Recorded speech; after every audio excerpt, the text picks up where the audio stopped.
Pois bem, queridos, a paz do Senhor, pastor Gideão Santos, vamos para a lição de número 6 da nossa série de estudos sobre o verdadeiro pentecostalismo, primeiro trimestre de 2021. A lição de número 6, que será estudada dia 7 de fevereiro de 2021, santificação, comprometidos com a ética do Espírito. Queridos, na introdução, o comentarista pastor Ezequiel Soares já começa dizendo: Deus é absolutamente santo. Sabe qual a melhor definição que eu achei para Deus falar no aspecto de santo? Lembrando que quando fala a palavra Deus, está dizendo Deus Pai, Deus Filho e Deus Espírito Santo. Deus é santo, é um dos atributos exclusivos de Deus, né? Santidade de Deus, Ele é absolutamente santo. É mais ou menos assim: Deus, Ele desce na lama e não se suja da lama. Olha que ilustração maravilhosa. Deus vai na lama e não se suja da lama. Isso porque Ele é santo e pronto, e acabou, e ponto final. Ele então exige o seu povo: assim como eu sou santo, vós também precisa de ser santo. A palavra santidade no Antigo Testamento, no hebraico, kadosh, quer dizer separado, consagrado, tirar aquilo que é comum, né? E separar e consagrar para o uso exclusivo de Deus. No Novo Testamento, santo tem como exemplo maior, supremo, a vida, a conduta de Jesus. Ele é o nosso exemplo de santidade, né? Então precisamos saber o significado, a importância, a necessidade de sermos santos e como que funciona essa santificação. Como diz o texto áureo, seguir a paz com todos e a santificação, sem a qual ninguém verá o Senhor. E o comentarista fala muito bem sobre as duas vertentes da santificação. Entenda isso: a instantânea e a progressiva. Tem até aqueles que gostam de diferenciar, né? Fala que santificação é a obra do Espírito, é instantânea. A santidade é a minha resposta a Deus, ou seja, o meu andar em santidade, ela é progressiva.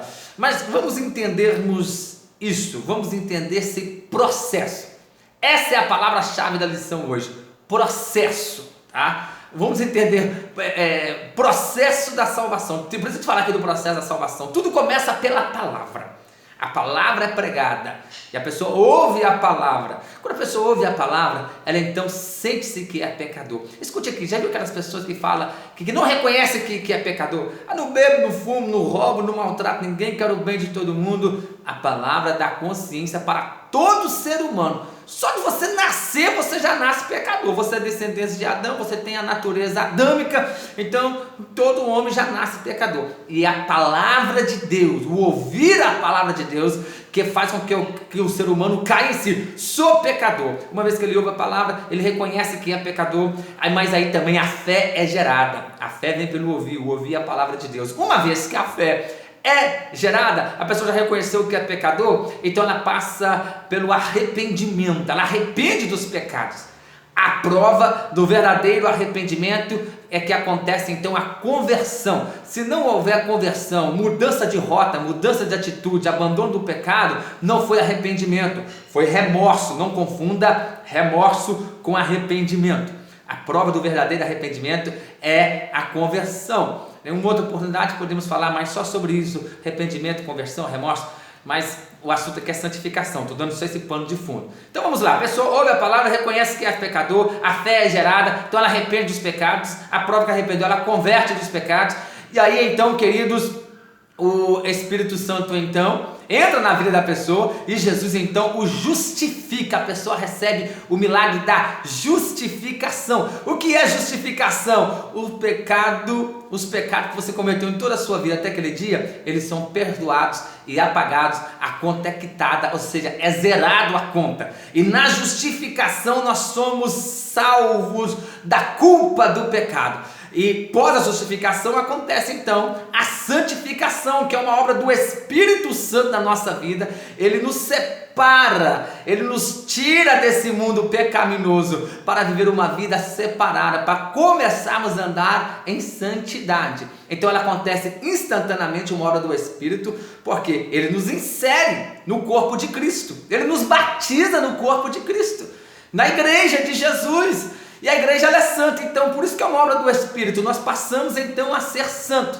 Se na justificação, passado, perdoado, conta quitada, zerado tudo, nós somos livres da culpa do pecado, na santificação nós somos livres então do poder do pecado.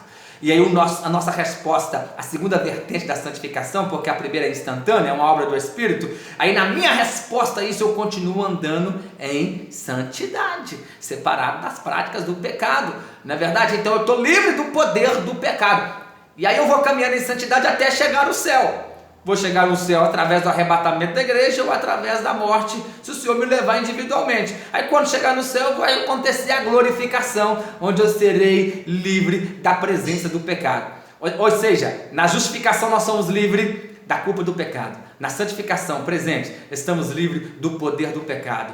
E não da presença. O pecado está rodeando, vamos ser sempre tentados. Ser tentado não é pecado, precisamos aprender a falar não para a tentação. No futuro, quando chegarmos no céu, seremos glorificados. Na glorificação, nós seremos livres da presença do pecado, porque no céu não entra pecado. Amém, glória a Deus, aleluia. Então, entendido esse processo, nós vemos que é santificação no Antigo Testamento, né? Vemos que é santificação no Novo Testamento. O exemplo é a conduta, é a vida de Jesus. A palavra-chave, né, da lição de hoje é o processo, ou seja, esse processo da salvação, ele inclui a santificação, a obra do Espírito Santo na nossa vida, e o nosso andar em santidade é a nossa resposta.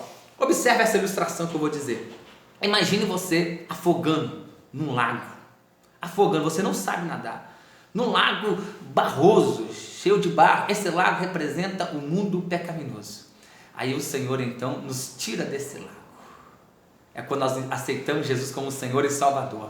E Ele então nos arranca desse lago pecaminoso, desse chardo de lodo, e nos coloca numa ponte. Essa ponte é Cristo, essa ponte é Jesus. E Ele nos lava, somos lavados, ou seja, acontece a santificação. E nós então temos que permanecer nessa ponte que é Jesus, né?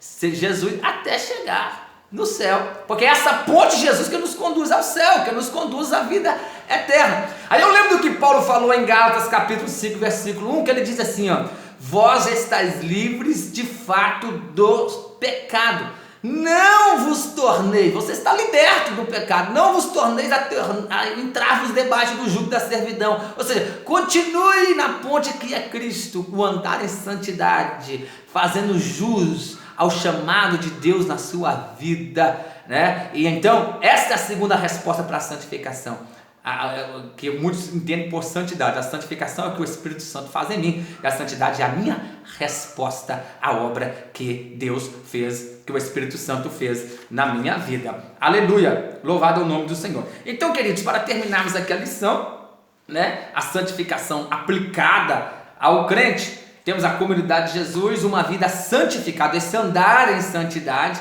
E aí fala que essa é uma ética comprometida pelo Espírito. O que é ética? O termo vem da palavra ethos, que quer dizer hábito, costume, que aparece somente uma vez no Novo Testamento. No plural, há um provérbio popular usado pelo apóstolo Paulo: as más conversações corrompem os bons costumes. Então, ética é um sistema, um estudo sistemático sobre os princípios e as práticas de que é certo e errado à luz da palavra de Deus.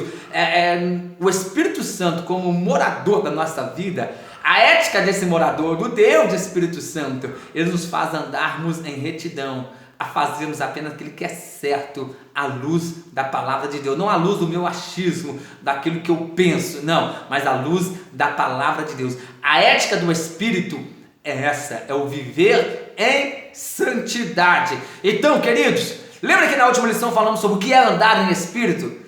A santificação é a principal marca de uma vida na plenitude do Espírito Santo, de quem anda no Espírito. O andar no Espírito é quem produz o fruto do Espírito, as 9 virtudes do fruto do Espírito, como vimos na lição de número 5, mas completando, uma vez que eu consigo produzir esses frutos, esse fruto, que as virtudes do fruto do Espírito, então quer dizer então que eu estou vivendo uma vida guiada pelo Espírito Santo. Eu estou então em santificação, uma vida plena no Espírito Santo, né? Nesse processo da salvação, Então, eu estou respondendo à obra salvífica que o Espírito fez na minha vida. Ele me santificou, Ele me separou, me fez eu ser inserido na igreja de Jesus, no corpo de Cristo, né? Me tirou desse lago cheio de lodo, das práticas pecaminosas. Pessoas que estavam se afogando nas práticas pecaminosas, da mentira, do engano, da desonestidade, da lascívia, das práticas sexuais ilícitas, do roubo, do furto, da criminalidade, tudo aquilo que não presta. O Senhor te arrancou de lá, Ele te colocou na ponte que é Cristo, te santificou, te separou. Então persevere, permaneça e viva uma vida na plenitude do Espírito Santo, guiado pelo Espírito Santo, até a volta de Jesus. Amém? Deus abençoe sua vida e até a nossa próxima lição, assim, se Deus nos permitir. Forte abraço.